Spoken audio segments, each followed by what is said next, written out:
반갑습니다. 면허구제 전문 모두다행정사 송범석입니다. 이제는 다들 아실 겁니다. 모두다행정사 네이버 카페에서는 양형 자료를 비롯해 면허구제, 매뉴얼 등 다양한 자료를 무료로 배포하고 있습니다. 매달 새로운 자료가 업데이트되고 있어서 저는 이걸 월간 모두다라고 이름을 붙였는데요.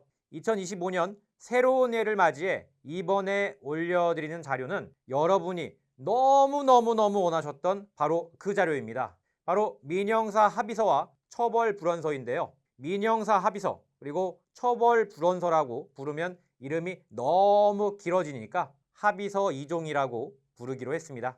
다음 화면에서 어떻게 활용을 해야 하는지 구체적으로 설명드릴게요. 잘 확인해 주세요. 먼저 합의서에 대해서 설명을 드립니다. 이 합의서에 대해서 언급하려면 민사와 형사가 무엇이 다른지 설명을 먼저 드려야 할 텐데요. 민사는 상대방이 입은 손해를 배상해주는 원상 회복의 의미가 있습니다. 즉, 가해자가 불법 행위로 피해자에게 손해를 입혔기 때문에 그에 따라 마땅히 금전으로 원상 회복을 시켜주는 것인데요. 민사합의는 하지 않게 되면 후에 손해배상 소송이 들어오게 되므로 어떤 식으로든 해결을 해야 합니다. 민사합의에는 크게 대인과 대물이 있는데요. 대물의 경우에는 차량 수리비와 감가상각비, 렌트비 등으로 이루어져 있고, 대인의 경우에는 피해자의 치료비, 입원비, 약제비, 향후 치료비 등으로 이루어져 있습니다.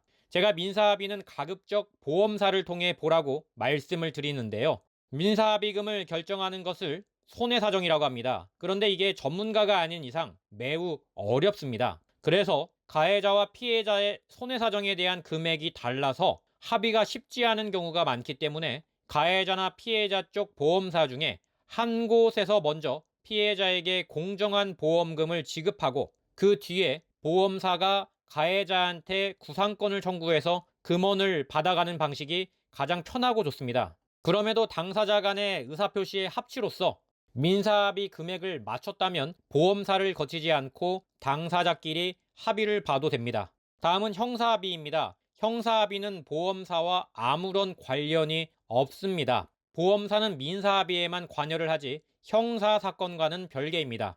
형사합의는 손해배상이나 원상회복의 의미가 아니라 가해자가 처벌을 적게 받을 목적으로 피해자에게 용서를 구하고 금전을 지급하는 행위의 일체를 말합니다. 따라서 형사합의는 이를 보지 못한다고 해서 나중에 구상권 청구나 금전 손해배상 소송의 대상이 되지는 않습니다. 다만 중한 사건에서 형사합의를 보지 못하면 가해자가 감옥을 가는 경우가 발생하기 때문에 이걸 막으려고 합의를 보는 것인데요.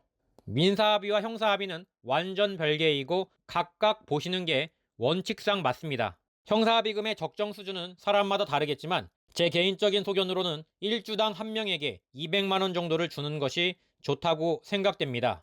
형사합의의 경우 피해자나 가해자가 애초에 이를 거부하는 경우 또는 합의금의 액수가 안 맞는 경우 등이 수두룩하기 때문에 합의에 이르지 못하는 때가 많습니다. 자, 그럼 이제 합의서 작성법을 보겠습니다. 지금 보시는 화면이 저희 모두다행정사에서 무료 배포하고 있는 합의서인데요. 보통 경찰서에서 배포하는 것과 거의 비슷합니다. 사고 일시, 사고 장소, 가해 차량 번호, 가해자 인적사항과 피해자 인적사항을 쓰고 난 뒤 합의 금액을 적습니다. 합의 금액을 많이 적으면 큰 사고를 친 것처럼 보이지 않느냐고 반문하시는 분들이 있는데 그렇지는 않습니다. 상대방이 다친 정도는 이미 경찰이 알고 있기 때문에 합의금을 많이 줬다고 해서 불리한 것은 아니니 사실대도 적어도 무방합니다. 여기 가와 나를 보면 민형사상 합의라고 나와 있는데요. 이 문구는 민사만 보는 경우는 민사상 합의로, 형사만 보는 경우에는 형사상 합의로, 둘 다 보는 경우에만 민형사 합의로 같이 쓰시면 됩니다. 그대로 출력해서 내시면 되고요. 다 작성한 뒤에는 피해자 한부, 가해자 한부, 수사기관 또는 형사법원에 한부 제출하시면 되겠습니다. 피해자가 여러 명인 경우에는 원칙상 피해자마다 합의서를 쓰는 게 맞지만 그게 어려우면 피해자 인적란에 칸을 늘려서 2명 이상 쓰셔도 무방합니다. 인감증명은 양쪽에서 합의 사실을 부인할 경우를 대비해서 받아두는 것인데 이렇게까지 할 필요는 없고 일반적으로 통장거래 내역 정도가 있으면 인정이 됩니다. 정 찝찝하시면 합의서를 육성으로 읽은 녹음 파일을 가지고 계시거나 상대방의 신분증 앞뒷면을 받아두시면 되겠습니다. 양 당사자가 현장에서 합의를 했다는 것을 증명하기 위해서입니다.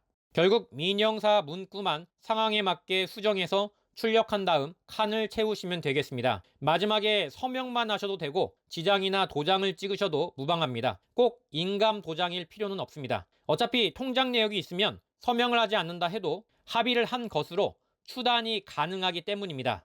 다음은 피해자 탄원서입니다. 처벌 불원서라고도 하는데요. 합의서에는 합의를 봤다는 내용이 들어가 있고 피해자가 강력하게 가해자의 형사처벌을 원하지 않는다는 것을 보충하기 위해서 피해자가 자필로 써주는 글입니다. 이는 출력을 하는 게 아니라 피해자가 지금 화면에 나오는 양식을 보고 A4 용지에 자필로 그대로 쓰시면 됩니다. 다음은 피해자 탄원서 예시글입니다. 이런 형식으로 같이 넣어주시고요. 내용이 중요하진 않습니다. 가해자가 반성하고 있고 용서한다, 처벌을 원하지 않는다, 선처바란다 내용만 들어가면 됩니다. 이것을 받아서 수사기관 또는 형사법원에 합의서와 같이 넣으시면 되겠습니다. 만일 피해자가 탄원서를 작성해 주기를 꺼려한다면 무리하게 요청하지는 않아도 됩니다. 일단 합의서를 받았다면 합의서가 처벌불원서의 역할까지 어느 정도는 수행하기 때문입니다. 네, 여기까지 월간 모두 다 2025년 1월호 합의서 2종 세트에 대한 무료 배포 설명을 드렸습니다. 이외에도 모두 다 행정사에서는 형사처벌에 대한 양형자료 및 행정처분에 대한 면허구제 가이드를 무료로 배포하고 있으니 네이버 모두 다 행정사 카페에서 신청하시고 꼭 수령해 가시길 바랍니다. 여기까지 송범석 대표였습니다. 감사합니다.